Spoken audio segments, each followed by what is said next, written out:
What's going on, my beautiful people? Excited to be announcing that we're going to be doing some container homes.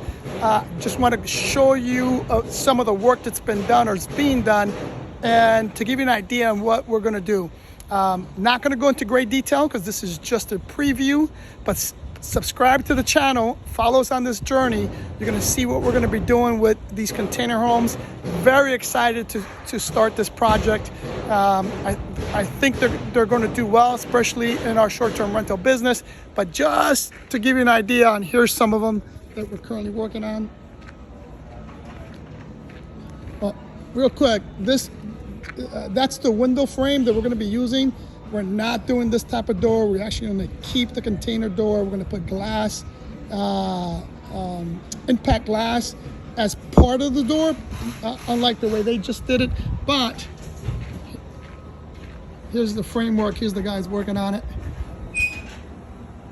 This is a 40-footer. Now this is two 40-footers welded together.